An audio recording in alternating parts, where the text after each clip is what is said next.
मोक्षमार्गस्य नेतारं भेत्तारं कर्मभूभृतां ज्ञातारं विश्वतत्त्वानां वन्दे तद्गुणलब्धये। तत्वार्थ सूत्र जी ग्रंथ अध्याय 1 और सूत्र नंबर 6 पर हम लोग स्वाध्याय कर रहे थे, जिसमें प्रमाण और न्याय की बात आई। और इस प्रमाण और न्याय की चर्चा चलते हुए यहाँ निश्चय और व्यवहार न्याय की भी बहुत चर्चा आई। अभी अपन डायरेक्ट छठे सूत्र का जो सिद्धांत है, पेज नंबर 35 और 26 नंबर का जो पॉइंट है, अपन उसको पढ़ते हैं, फिर अपन आगे अपनी चर्चा को बढ़ाएंगे।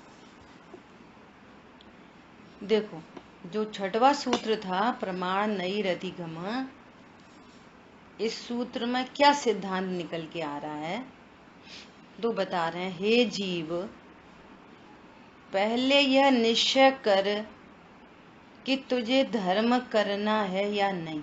जो कितना महत्वपूर्ण प्रश्न रखा है। धर्म करना है मतलब तुझे सुखी होना है कि नहीं। अपने अपने आप से पूछो, निश्चय करो, मुझे अब भव समुद्र में नहीं रुलना, मुझे अब दुख नहीं चाहिए। निर्णय करो, करना है कि नहीं। यदि धर्म करना हो तो ये निर्णय करो कि पर के आश्रय से मेरा धर्म नहीं होता। कोई देह की क्रिया से धर्म नहीं होगा, कोई शुभ परिणाम से धर्म नहीं होगा। ये तो बाकी सारी दुनिया कर रही है ना। फिर कैसे होएगा? ऐसी श्रद्धा के द्वारा पराश्रित अभिप्राय को दूर कर। तुम्हें धर्म करना है कि हाँ करना है, तो भैया पर के आशय से धर्म नहीं होगा। ऐसी श्रद्धा के द्वारा जितना भी पराश्रित अभिप्राय है उसको दूर करो। बोलो, दया करेंगे धर्म होगा, अहिंसा पालेंगे धर्म होगा, पूजा करेंगे धर्म होगा, पाठ करेंगे धर्म होगा। लगा लो जितना लगाना पूरा लगा लो। जितना भी पराश्रित व्यवहार है टोटल छुड़ाया है, थोड़ा बहुत नहीं।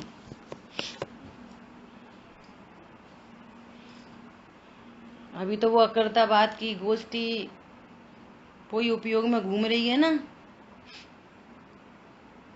भैया। जिनागम में देवशास गुरु को, आप अधम उद्धारक हो, पतितों को पावन करने वाले हो। ये सारी बातें बहुत उपचरित हैं। भगवान न किसी को कुछ देते हैं न लेते हैं। यहाँ तो एक द्रव्य दूसरे द्रव्य का कुछ भला बुरा कर ही नहीं सकता। वे सारे कथन उपचार के समझना कि भगवान हमको सम्यक दर्शन देंगे, रत्नत्रय की निधियां देंगे। भगवान कुछ नहीं करते, और जहां भी कर्ता लिखा है भगवान को, वो सब समझना व्यवहारने से लिखा है। क्यों? सम्यक दृष्टि का ये अभिप्राय है कि पराश्रित क्रियाओं से, पराश्रित भावों से कभी धर्म नहीं होता। आप सुखी नहीं हो सकते, अपने को जाने बिना सुखी नहीं हो सकते। मैं वास्तव में कौन हूं? बोलो। और जिनागम में भक्ति पूजा पाठ की पूरी चर्चा है। भगवान को जहां भी कर्ता कहा वो सब उपचार से कहा गया पूरा। भक्तामर पाठ पढ़ो, पहले काव्य से जे हो जाएगा, दूसरे काव्य से वो हो जाएगा, तीसरे काव्य से वो हो जाएगा। पॉइंट समझ में आ रहा है? एकदम लेमैन की भाषा में, एकदम भैया सुखी होना है तो भगवान की भक्ति पूजा करो कि ये इधर आएगा तो तत्व ज्ञान का चांस बनेगा। उतना पर्पज है अकेला। बहुत गंभीर बात है। पर से जो जो अपने में होना माना है, पर से अपने में जो जो होना माना है, लिस्ट लगा लो अब जो जो होना मानते हो। उस मान्यता को यथार्थ प्रतीति के द्वारा जला दे। तुम्हें धर्म करना है तो पूर्ण सुखी कर दोगे तुम, ये सोचे सन्मुख खड़ा रहा। तो खड़ा रहे, वो तो नहीं करेंगे। मैंने तेरे भरोसे पासनाथ भंवर में नैया डाल दी, तो डल ही रहने दे, वो तो नहीं निकालने आएंगे। अब दिन भर की चर्या में आ जाओ, बोलो। दिन भर की चर्या में आ जाओ। उनकी वजह से गुस्सा आ गई, उनकी वजह से खराब लगा, उनकी वजह से अच्छा लगा, बोलो। ये सब लगा लो। पर से जो जो अपने में होना माने, कर्म के उदय से मेरे में परिणाम होते हैं। चारित्र मोहिनी कर्म के उदय से परिणाम होते हैं। पर से जो जो अपने में होना माने, ये व्यवहारने का कथन है। कर्म के उदय से अपने में कुछ नहीं होता। त्रिकाली ध्रुव में तो कुछ होता ही नहीं, पर्याय में भी कुछ नहीं होता।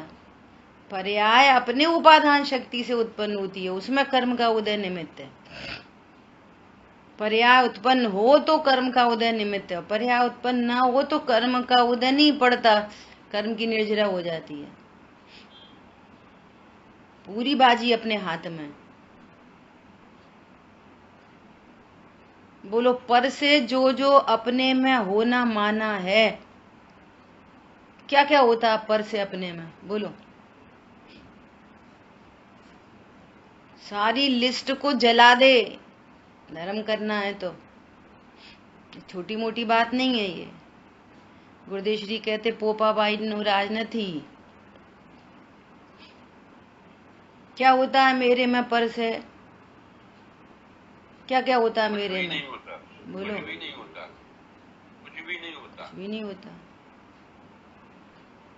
कोई बुरा बोलेगा, खराब बोलेगा तो गुस्सा नहीं आएगी? तो जो आएगी वो तुम्हारी योग्यता से आएगी, वो पर से नहीं आई। नहीं तो आप डांसिंग डॉल बन जाओगे दूसरे की हाथ की कठपुतली। कोई हंसा देगा, कोई रुला देगा।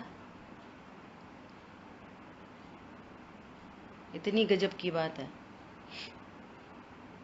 यहां ऐसा समझना चाहिए, देखो पूरा पराश्रित व्यवहार छुड़ा दिया। अब व्यवहार छुड़ाने का अर्थ क्या है? जो मान्यता थी ना उसको छुड़ाई है। शरीर की क्रिया जो होने योग्य होती है होती है। यहाँ पे क्या सारा पराश्रित व्यवहार छुड़ा दिया।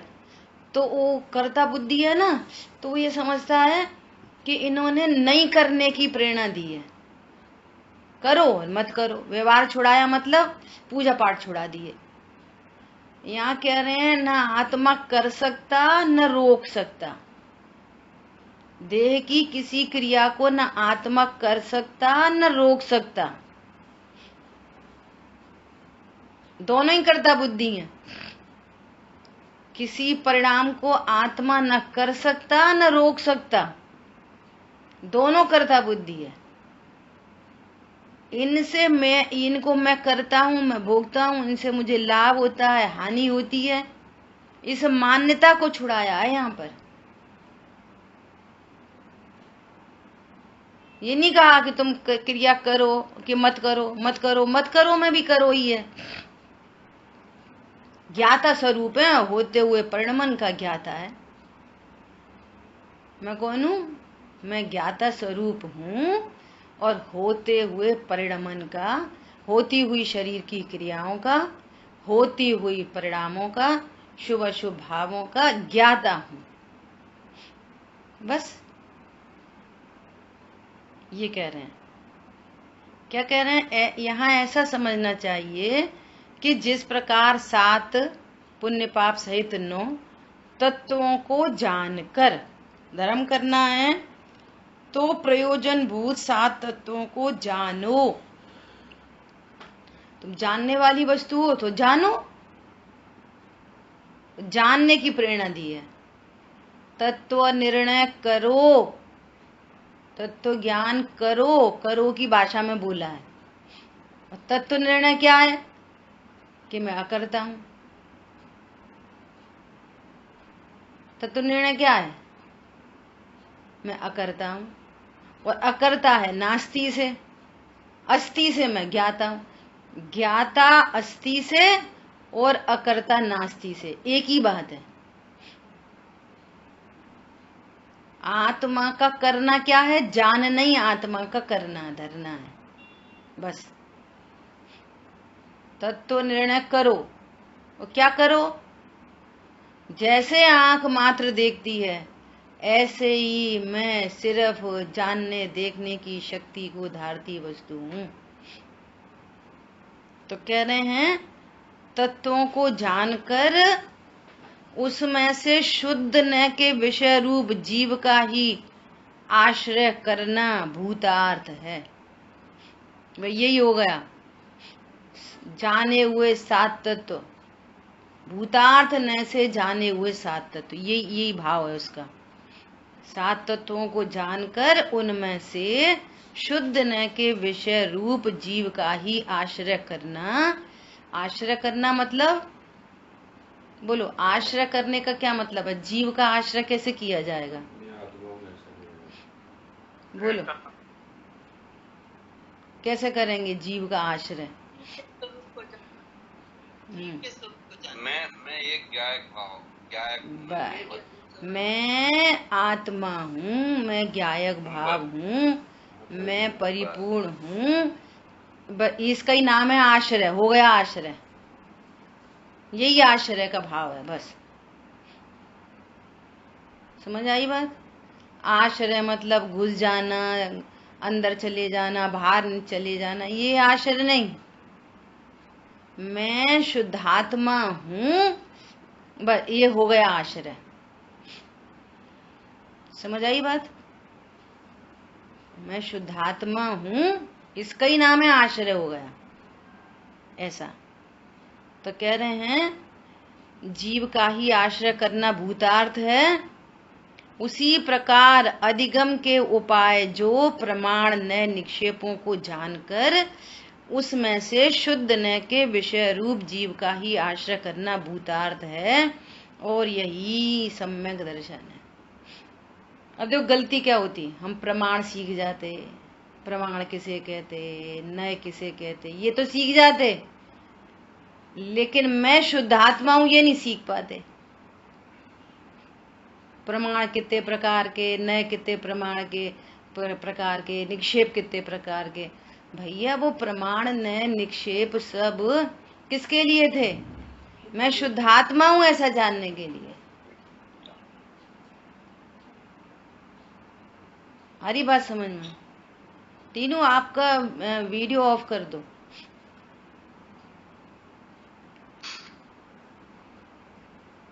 आई बात ख्याल में? ये वो वाली ट्रेन वहां जाती है, वो वाली ट्रेन वहां जाती है, इतने बजे जाती है, इतने बजे से इतने बजे तक जाती है, हफ्ते में 2 बार चलती है, हफ्ते में 1 बार चलती है। ये सारी जानकारी काय के लिए थी? हमें दिल्ली जाना था, और दिल्ली तो तुम गए नहीं, और तुमने ढेर सारी जानकारी इकट्ठी कर ली। वो वाली ट्रेन जाती है, वो नहीं जाती, वो इतने बजे जाती है, वो इतने बजे आती है, हफ्ते में 2 बार चलती है, 1 बार चलती है, उसका किराया इतना, इसका किराया इतना। फिर क्या करें उस सारी नॉलेज का? और दिल्ली जरूरी काम से जाना था, दिल्ली गए नहीं। ऐसा पागलपन बाहर में नहीं होता। बोलो यहाँ हो रहा है अनादि से। कैसी गड़बड़ है, द्वादशांग का पाठ ही हो जाए, 11 अंग का पाठ ही हो जाए, द्वादशांग का हो जाए तो सम्यक दर्शन हुआ। 11 अंग का पाठ ही हो जाए और मैं शुद्धात्मा हूं ये नहीं जाने, आश्रय नहीं हो सके, तो वो सारी नॉलेज क्या काम की? ये कह रहे हैं यहाँ पर। पूरी स्वाध्याय मैं अकर्ता ज्ञायक हूं, ऐसा निर्णय अनुभव करने के लिए है, बाकी किसी काम के लिए नहीं है स्वाध्याय। पराश्रित व्यवहार तो सारा ही छुड़ाया है। मैं स्वाध्याय कर सकता हूँ, किसी को करा सकता हूँ, मैं समझ सकता हूँ, समझा सकता हूँ, इसलिए स्वाध्याय नहीं, मैं ज्ञायक हूँ। ये तो औदिक भाव है, ये कोई पूर्व से सुनिश्चित व्यवस्था है। बस क्या बोला, अनंत काल पहले सर्वज्ञ देव ने देखा था ऐसी ऐसी घटना घटेगी और ऐसे ऐसे कुछ लोग एक जगह एक स्थान पर कलेक्ट होंगे, ऐसी ऐसी टेक्नोलॉजी होगी, ऐसी ऐसी जनवाणी होगी, तो पढ़ने पढ़ाने का कार्यक्रम चलता होगा। परंतु मैं कौन हूँ? भाषा का कर्ता, बोलने का कर्ता, देह का कर्ता, समझाने के परिणाम का कर्ता कि परम अकर्ता? कौन हूं मैं? चित परम अकर्ता नाथ। ये छठवां सूत्र मैं ज्ञायक हूं ये जानने के लिए आपने पूरी प्रमाण की वस्तु जानी, मेरे द्रव्य गुण पर्याय की सीमा जानी, और सीमा के अंतरंग में पर्याय का क्या स्वरूप है, कितने प्रकार की पर्याय है, उसका क्या स्वरूप है, क्या किसी पर्याय का आश्रय लिया जा सकता है, पहले से ही अनादिकाल से पर्याय का ही लक्ष्य पक्ष है, नहीं देखा निशाश्वत देव। अब आचार्य भगवान बता रहे हैं एक विशेष पर्याय है छायाक्षमिक ज्ञान, संगी पंचेंद्री, एक सहज ज्ञान है सामान्य ज्ञान।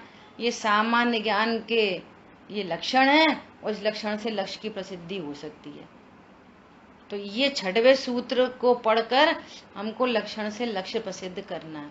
तो ये शुद्ध न अनेकांतमय वस्तु को जानकर और शुद्ध न का आश्रय लेना, यही मैं हूँ, इतना ही मैं हूँ, बस हो गई निश्चिंता। गारंटी से निश्चिंता निर्भरता होगी, गारंटी। बस यही धर्म है, इतना ही धर्म है। बोलो, ये पर्व में सब धर्म करेंगे, पर्व आने वाले सब धर्म करेंगे। अब से तैयारी करो धर्म की। धर्म करेंगे तो क्या करेंगे? अनेकांतमयी वस्तु का निर्णय करेंगे। अनेकांत से बाहर जो कुछ है उसको अपना नहीं जानेंगे, नहीं मानेंगे। किसी पर से मेरा कुछ होता है, मैं कुछ पर का करता हूं, ऐसी सारी मान्यता में आग लगा देंगे तो पर मनाए जाएंगे क्या? मैं पर का कुछ कर सकता हूं और पर मेरा कुछ कर सकता है। शुद्ध भोजन करने से लाभ होता है, ऐसी मान्यता में आग लगा देना तब पर मनेंगे। बहुत कठिन बात है। सबकी लिस्ट बन जाएगी। काय की लिस्ट बनेगी? मैं अपने को शुद्धात्मा ही देखूंगा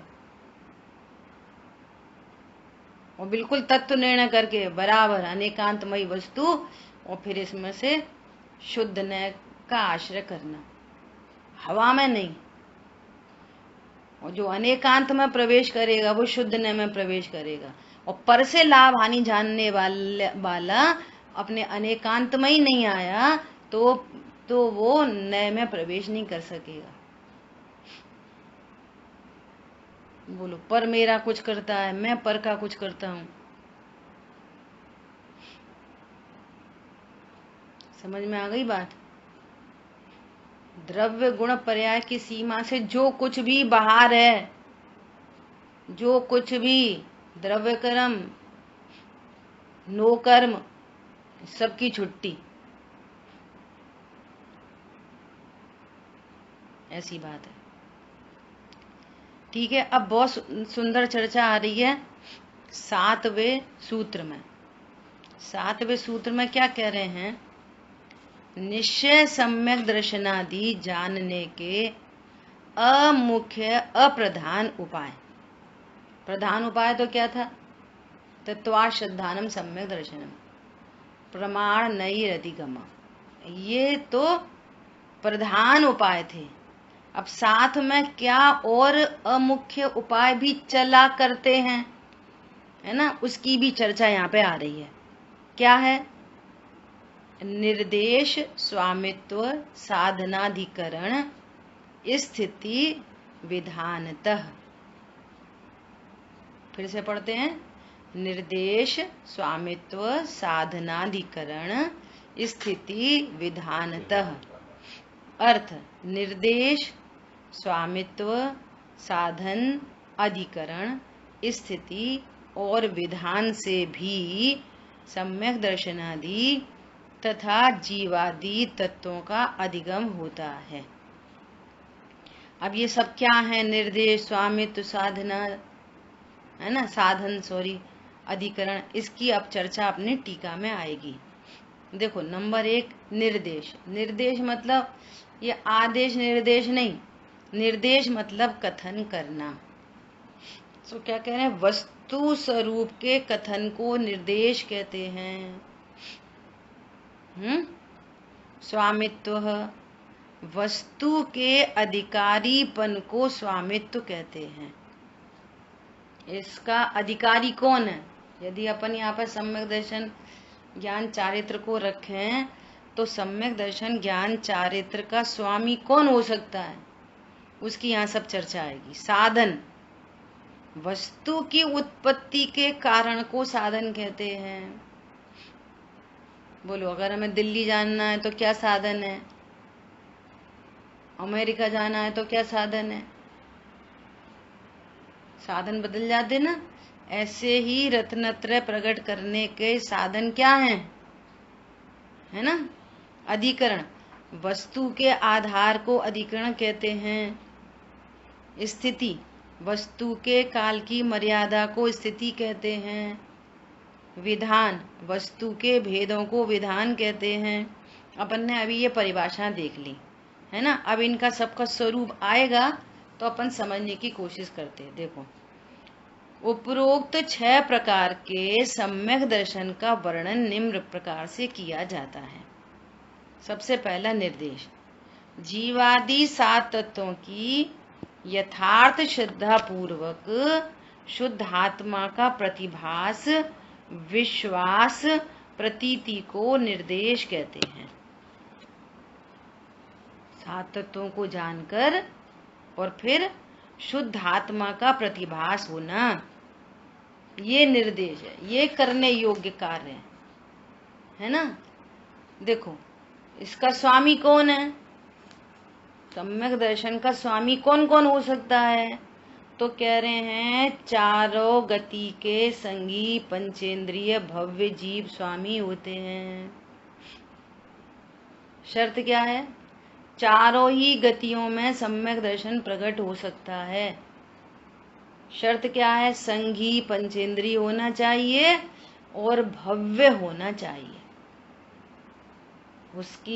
उसके स्वभाव में रत्नत्रय प्रकट होने की योग्यता होनी चाहिए।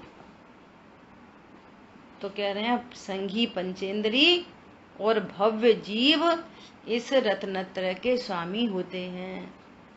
चारों ही गतियों में, नरक गति में सम्यक दर्शन प्रकट होता है। अभी देखना नरक गति में कैसे होता है, देव गति में कैसे होता है, इसकी सबकी बहुत सुंदर चर्चा आ रही है।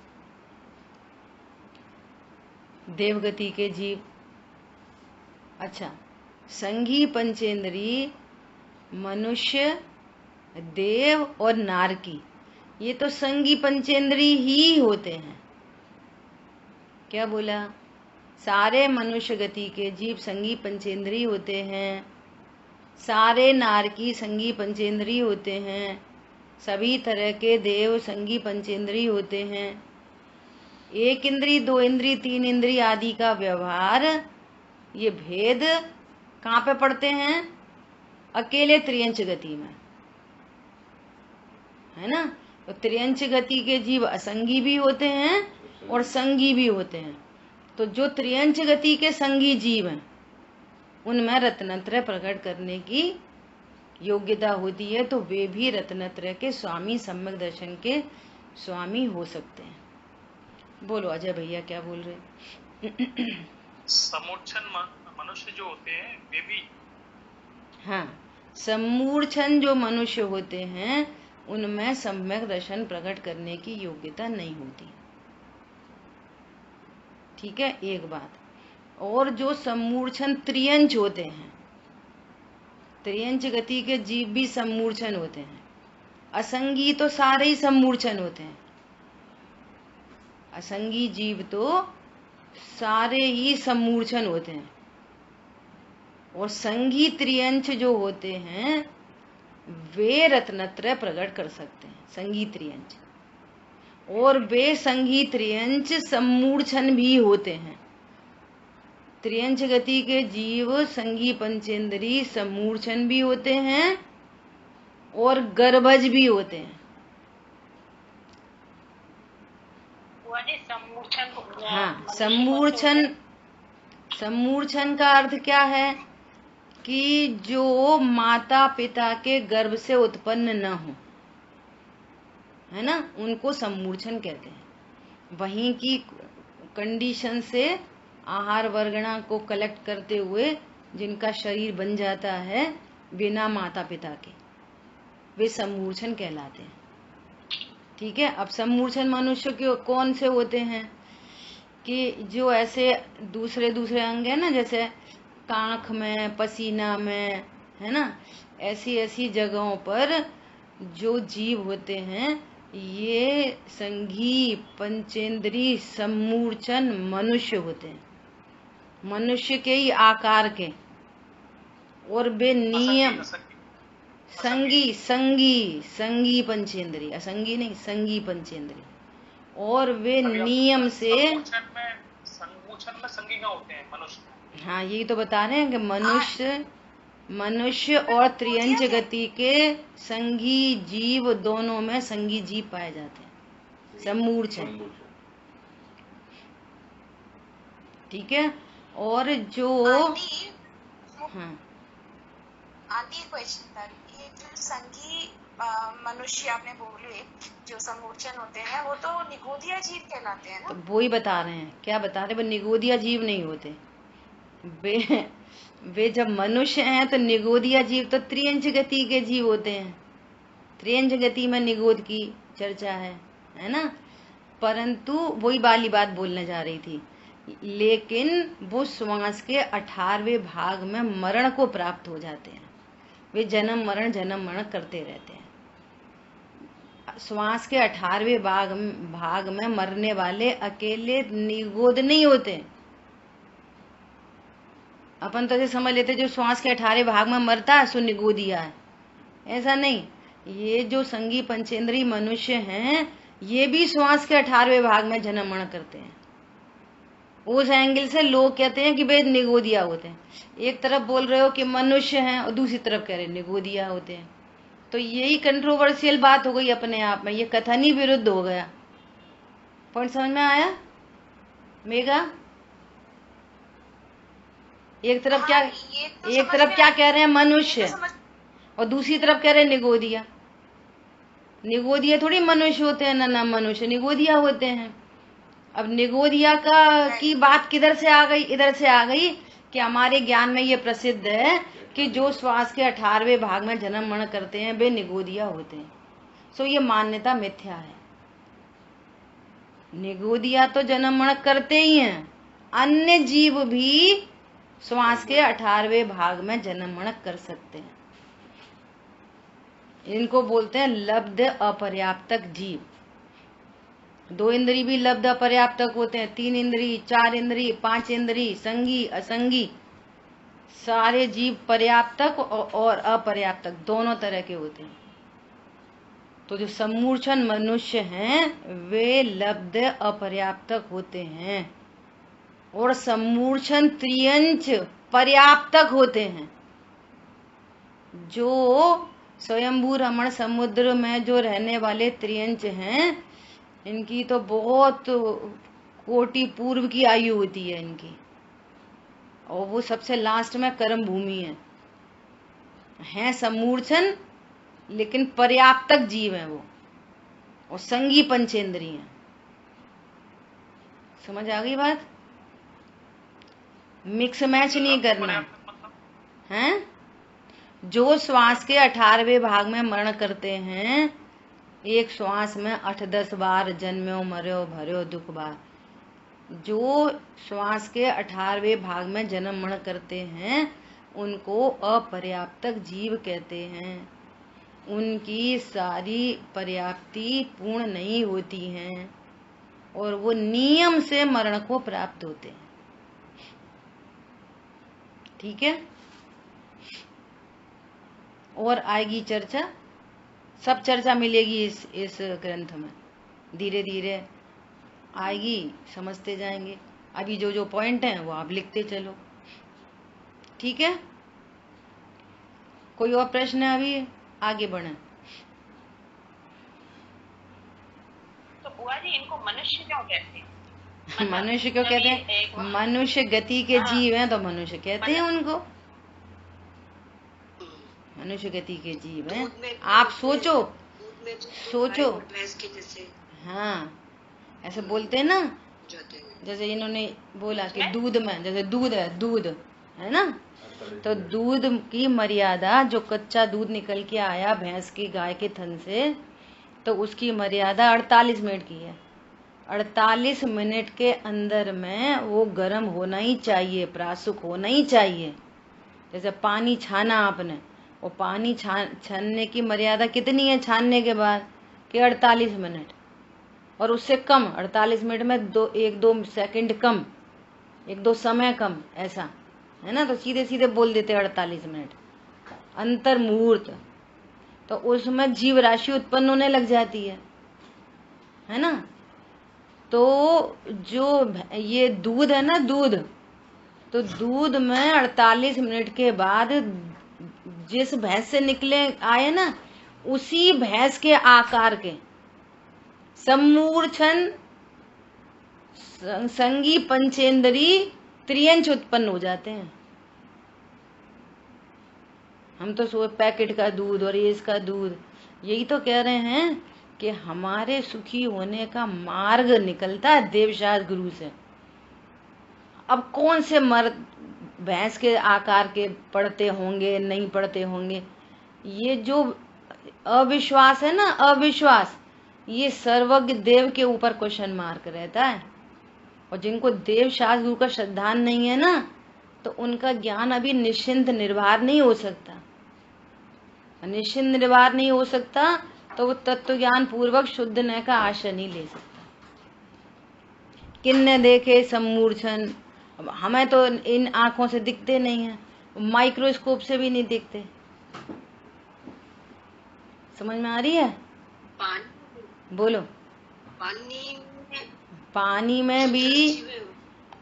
में भी जो आज साइंस से जो बात आई है, कितने हजार, इतने लाख हजार, इतने एक बूंद में जो जीव है ना, तो ये साइंस से, हाँ ये साइंस से ये वाली बात आई है।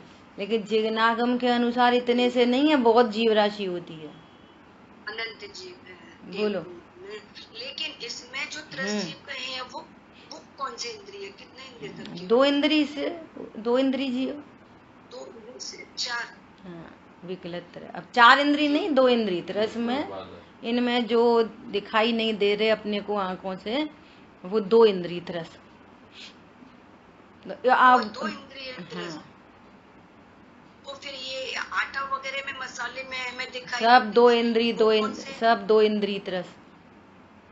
2 इंद्रिय हैं, 10 जीव कहे हैं, 10 जीव। बोलो। आटे की कल्पना करो, आटे की मर्यादा निकल गई, अब उसमें पहले पढ़ेंगे सम्मूर्छन 1 इंद्री और फिर 2 इंद्री। अब आंखों से आटा काला तो नहीं हो गया, अब बाहर से आंखों से कुछ नहीं दिखेगा, सर्वज्ञ भगवान के ज्ञान से दिख रहा है। जैसे सबको कोरोना दिखता है ना, डॉक्टर के कहने पर सबने भरोसा करा कोरोना था, हाँ भैया कोरोना कोरोना कोरोना, विश्वास करा कि नहीं लक्षणों से। ऐसे यहाँ पे सर्वज्ञ देव का कितना विश्वास है, ये वाली बात है। ठीक है, और जब ये विषय आएगा अपना, सब सारी चर्चा आएगी। देखो देव और नारकी, इनका जो जन्म होता है वो भी गर्भज नहीं होते, इनका जन्म होता है उपपाद जन्म, उत्पाद नहीं, उपपाद जन्म होता है इनका। ये देवगति के जीव तो सीधा ऐसा जैसे शैया से उठते हों, जैसे कोई सोते से उठता है, और सीधे युवा उत्पन्न होते हैं, ऐसा उनका जन्म ऐसा होता है। और नार की जीव का जन्म कैसा होता है कि औंधे मुंह गिरता है, सीधा ऊपर से नीचे औंधे मुंह सीधा गिरता है, ऐसा जन्म होता है नार की जीवों का। और सम्मूर्छन जीव सम्मूर्छन जीव मनुष्य और तिर्यंच में ही होते हैं। कोई देव नार की सम्मूर्छन नहीं होता, वे सब पर्याप्तक ही होते हैं। देव और नार की पर्याप्तक ही होते हैं, और पर्याप्तक अपर्याप्तक दोनों का भेद मनुष्य और त्रियंचों में ही होता है। अब इनका जन्म बहुत तरीके का होता है। मनुष्य में तो गर्भज और सम्मूर्छन, और त्रियंच गति का अंडज, जराज, ये सब यहाँ पे आएगी चर्चा योनियों की कि कैसे कैसे कोई अंडे से उत्पन्न होते हैं, कोई वो क्या बोलते हैं ओज से उत्पन्न होते हैं। ऐसे अलग अलग प्रकार के चर्चा यहाँ पर जहाँ जन्म की बात आएगी वहाँ पूरी चर्चा मिलेगी आप। ठीक है, अभी तो अपन ये चर्चा कर रहे हैं कि चारों ही गति के संगी पंचेंद्री भव्य जीव रत्नत्रय प्रकट करने की योग्यता को रखते हैं, तो वे उसके स्वामी हैं। या स्वामित्व में ये अर्थ समझना। अब देखो साधन की बहुत गजब की चर्चा है, इसमें बहुत सारे शंका समाधान आएंगे। साधन के दो भेद हैं, अंतरंग और बाह्य। अंतरंग साधन तो बहिरंग साधन की बहुत चर्चा मिलेगी, लेकिन मूल में अंतरंग साधन क्या है कि तत्व ज्ञान। और तत्व ज्ञान में भी छटनी करते हुए स्वशुद्धात्मा के त्रिकाली ज्ञायक भाव, पारणामिक भाव का आश्रय और बाह्य कारण तो भिन्न प्रकार के होते हैं। अंतरंग कारण क्या है, मूलभूत कारण क्या है, बाह्य कारणों की चर्चा मिलेगी, लेकिन वहां पर अंतरंग कारण कौन सा विद्यमान है, तत्व श्रद्धान। तत्व श्रद्धान भी मतलब क्या कि मैं त्रिकाली हूँ, ध्रुव हूँ, जीव हूँ, परिपूर्ण हूँ, कोई परद्रव्य मेरे लिए इष्टनिष्ट नहीं। तो ध्रुव स्वभाव का आश्रय, जहां भी सम्यक दर्शन होगा वहां त्रिकाली ध्रुव का आश्रय, ये अंतरंग साधन है, कंपलसरी साधन है। अब देखो बाह्य साधन में कितनी चर्चा, सुनो ध्यान से। त्रियंच और मनुष्य गति में जाति स्मरण, बोलो पूर्व में तत्व ज्ञान किया और सम्यक दर्शन नहीं हो पाया, और फिर जाति स्मरण हुआ और फिर सम्यक दर्शन प्रकट हो गया। धर्म श्रवण, ये धर्म श्रवण, ये जो सभा लग रही है सुनते हैं अपन, ये धर्म श्रवण। जिन बिंब दर्शन, ये निमित्त होते हैं। अब निमित्त वर्ड आ जाए तो समझ लेना कि इस पे उपचार गया है, ये कोई नियामक कारण नहीं, बट एकदम टू दी पॉइंट, कोई झंझट की, परेशानी की, हैरानी की जरूरत नहीं। तो भैया निमित्त से कुछ नहीं होता क्या, निमित्त से कुछ नहीं होता क्या, निमित्त तो फिर निमित्त की जरूरत ही क्या है, फिर निमित्त को हटा दो। कि न हटाने की बात है न मिलाने की बात है, होता है सो स्वीकार करो, दैट्स इट। अंतरंग कारण क्या है उसका श्रद्धान करो। निमित्त मिलाए नहीं जाते, अपने आप स्वकाल में उपस्थित होते हैं। अंतरंग कारण, जो अंतरंग कारण है उसका उपदेश होता है, ये तुम्हारा कार्य है, तुम तुम्हारा कार्य करो। ताते जिनवर कथित तत्व अभ्यास करीजे। तेरा पुरुषार्थ तो एक तत्व निर्णय करने का है, बाह्य साधन मिलाने की जरूरत नहीं है, न मिला सकते न मिलाने हैं। अंतरंग कारण प्रमुख कारण है, मूलभूत कारण है।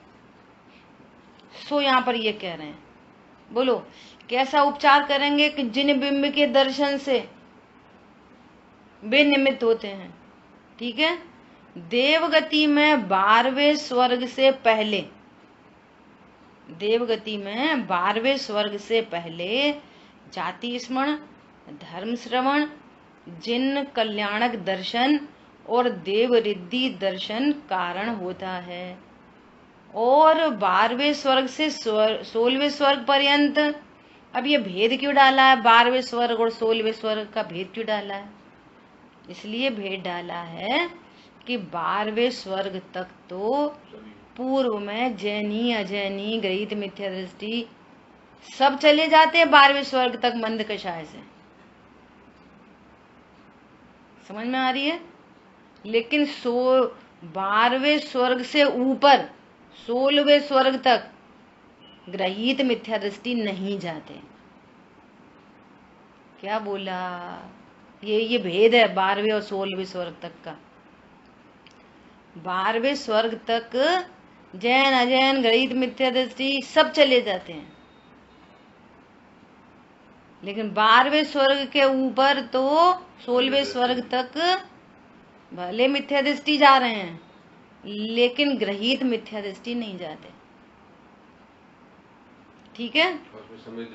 हाँ, फिर ऊपर सम्यक दृष्टि, उसके ऊपर अकेले सम्यक दृष्टि जाते हैं। हाँ बोलो। देवरिद्धि दर्शन क्या? देव रिद्धि दर्शन। हाँ, कोई देवों को कोई रिद्धि प्रकट हुई हो तो उसके दर्शन मात्र से ये बहिरंग कारण में उपचार से कथन कर रहे हैं। कोई रिद्धि है, देव रिद्धि, उस रिद्धि के दर्शन हो तो कह रहे हैं सम्यक दर्शन प्रकट हो जाता है। भगवान ऐसा कहते हैं ना अष्टानिका में, कि वहां पर अष्टानिका पर्व के अंदर में सुरगण बंदन को जाही और पुरुषार्थी सम्यक तुलाएं, अकृत्रिम जिन बिंब को देखकर दर्शन सम्यक दर्शन नया सम्यक दर्शन प्रकट कर लेते हैं। देखो नए सम्यक दर्शन पे उस समय सम्मूर्छन की बात आ रही थी ना, तो मुझे एक बात क्लिक हो रही थी, वो मैं तब कह नहीं पाई। और एक बहुत इंपॉर्टेंट बात है, जो प्रथमोपशम सम्यक दर्शन होता है ना, सबसे पहली बार सम्यक दर्शन, जैसे अपन ने भी चर्चा की कि त्रियंच गति के जो सम्मूर्छन जीव हैं,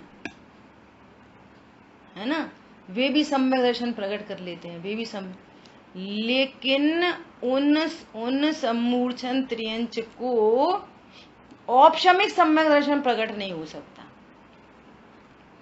औपशमिक सम्यक दर्शन तो गर्भज मनुष्य त्रियंच और देवनारकियों को ही होता है। तो फिर वहां तो सम्यक दर्शन कहा, तो वहां वो सम्यक दर्शन होता है कि किसी को पहले प्रथमोपशम यहाँ हो जाए और किसी कारण से वहां की आयु बांधे छूट गया हो, तो फिर वहां पर वो छायोपशमिक सम्यक दर्शन प्रकट कर सकता है। लेकिन प्रथमोपशम सम्यक सबसे पहली बार में होने वाला सम्यक दर्शन किसी जीव को होगा तो नियम से वो गर्भज त्रियंच या मनुष्य होगा, और देवनारकी तो पाद जन्म वाले होते हैं, उनकी कोई समस्या नहीं है। ये एक बहुत इंपॉर्टेंट बात है। ठीक है? फिर से एक बार कहना। ये कहना है कि अभी बताया ना कि त्रियंच गति के सम्मूर्छन जीव भी सम्यक दर्शन को प्रकट कर लेते हैं, और स्पेशली स्वयंभू रमण समुद्र की चर्चा आई। तो जो वहां के जीव हैं वो पूर्व में वो औपशमिक सम्यक दर्शन नहीं प्रकट कर सकते, वहां पे वो छायोपशमिक सम्यक दर्शन प्रकट कर सकते हैं। पहली बार वेरी फर्स्ट टाइम किसी को औपशमिक सम्यक दर्शन होता है वो गर्भज को ही होता है, सम्मूर्छन को नहीं होता। ये नियम है, ये नेचुरल व्यवस्था है। ऐसा क्यों होता है, क्यों का कोई आंसर नहीं है, सर्वज्ञ भगवान ने बताया है। सम्मूर्छन त्रियंच को छायोपशमिक सम्यक दर्शन होता है। कैसे होता है कि जिसकी मोहिनी की सत्ता 3 में बिखर चुकी है, उसने एक बार दृष्ट मार्गी है, धवला जी में से शब्द आया दृष्ट मार्गी, जिसने पहले से मार्ग देखा है, तो अब वो द्वारा से सम्यक दर्शन झट से कर सकता है। ऐसा दृष्ट मार्गी, और जिसने कभी पहले मार्ग देखा ही नहीं, जिसने स्वरूप को समझा नहीं, पहली बार सम्यक दर्शन प्रकट किया नहीं, ऐसा सम्मूर्छन जीव औपशमिक सम्यक दर्शन नहीं कर सकता।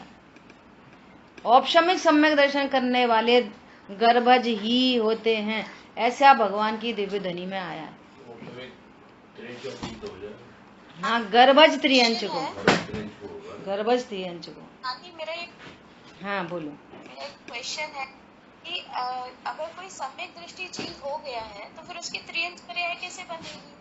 हाँ बोला ना कि सम्यक, या तो उसने पूर्व में त्रियंच आयु बांध रखी हो, या तो फिर उसका सम्यक दर्शन छूट गया हो, फिर वो मिथ्या दृष्टि हो गया हो, फिर बाद में त्रियंच आयु बांध ली हो, ऐसा। हाँ जी, जब तक उसको सम्यक दर्शन है तब तक वो त्रियंच आयु नहीं बांध सकता।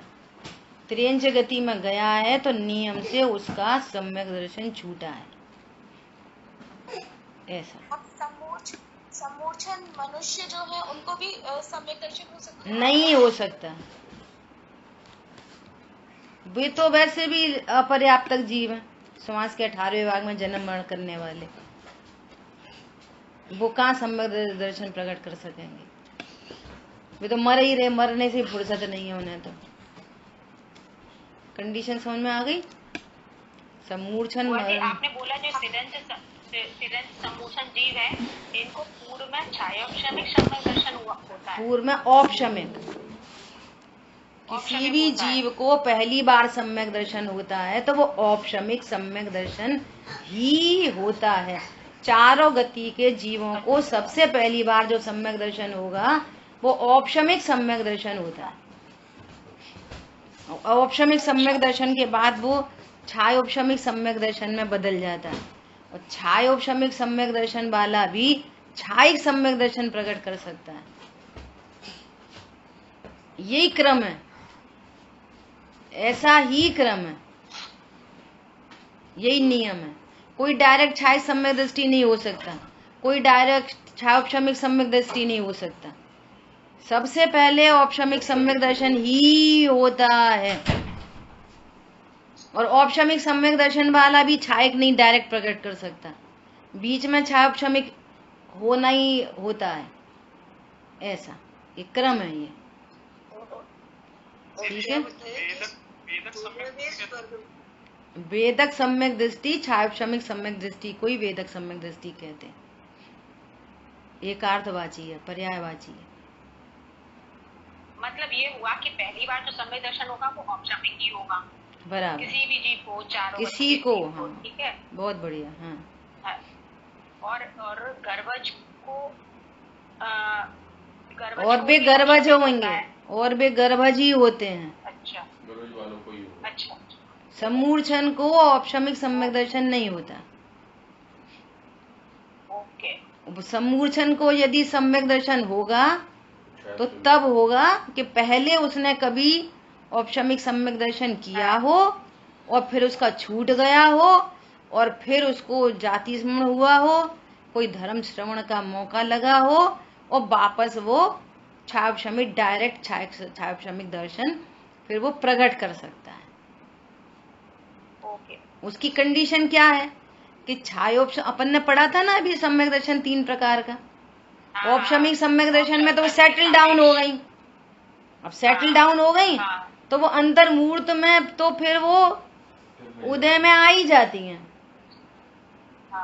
दर्शन मोहिनी के 3 टुकड़े हो गए थे और अनंतानुबंधी सेटल डाउन हुई थी, तो किसी ना किसी का तीनों में से चारों में से किसी ना किसी का उदय बन जाता है। उसका अंतर्मूर्त काल ही अंतर्मूर्त है औपशमिक सम्यक दर्शन का। मिथ्यात का उदय आ जाए, पहले गुण स्थान में आ जाएगा, अनंतानुबंधी का उदय आ जाए, दूसरे में चला जाएगा, सम्यक मिथ्यात का उदय आए, तीसरे में चला जाएगा, सम्यक प्रकृति का उदय आ जाए तो फिर वो चौथा ही बना रहेगा, मिथ्या दृष्टि नहीं होएगा और छायोपशमिक सम्यक दर्शन में कन्वर्ट हो जाएगा। तो छायोपशमिक सम्यक दर्शन की शर्त क्या है कि 3 टुकड़े होने चाहिए। अनादि मिथ्या दृष्टि के पास 3 टुकड़े है ही नहीं तो छायोपशमिक सम्यक दर्शन प्रकट ही नहीं कर सकता। 3 टुकड़े चाहिए, मिथ्यात्व और सम्यक मिथ्यात्व का उपशम और सम्यक प्रकृति का उदय। तो ऐसे जिन जीवों के पास पूर्व के 3 टुकड़े हैं, सत्ता में पड़े हैं, परंतु मिथ्या दृष्टि हो गया, तो नेक्स्ट टाइम सम्यक दर्शन प्रकट करेगा तो छायोपशमिक झट से प्रकट कर लेगा। समझ आ गई बात? ऐसा शेष चर्चा अपन कल करेंगे। अब बहुत सारे प्रश्न आएंगे तरह तरह के। 16वें स्वर्ग में सम्यक दृष्टि ही जाता है। दोनों, सम्यक दृष्टि मिथ्या दृष्टि दोनों। बाहर में जो ग्रेड वाले नहीं जाएंगे, ये बहुत बढ़िया। ग्रहित मिथ्या दृष्टि नहीं जाएंगे 12वें से ऊपर। जो कुदेवादी को पूजते हैं, किसी तरीके से देवशाह गुरु का सच्चा श्रद्धान नहीं है, जिनको और बाहर में बहुत कषाय की मंदिरता थी, तो 12 से नीचे ही नीचे रहेंगे वो। ग्रहित के मिथ्यात्व का अभाव होने वाले 12वें से ऊपर जाएंगे, चाहे वो कोई हो। नहीं, ग्रेवेक तक जाते हैं ना मिथ्या दृष्टि तो। लेकिन 16वें के ऊपर कौन जाएगा? जो संयमी होंगे बाहर में। जो बाहर में ग्रहित तो होगा ही नहीं, और जरूरी नहीं है सम्यक दर्शन हो गया हो। सम्यक दर्शन नहीं हुआ है, लेकिन बाहर में व्रत आदि के पालन करने वाले, 28 मूलों का निर्तिचार पालन करने वाले संयमी हैं, परंतु मिथ्यात्व है, तो वो भी जा सकते और सम्यक दृष्टि भी जा सकते। मतलब 16वें स्वर्ग से ऊपर जाने वाले, चाहे सम्यक दृष्टि हो चाहे मिथ्या दृष्टि हो, बाहर में नियम से व्रतों को पालने वाला होगा, अति मंद कषाई जीव होगा। ऐसी कैटेगरी है।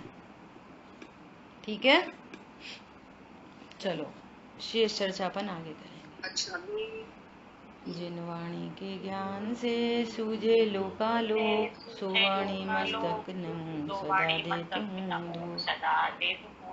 बोलिए द्वारशांगमयी जिनवाणी माता की जय। जय जिनेन्द्र सभी को।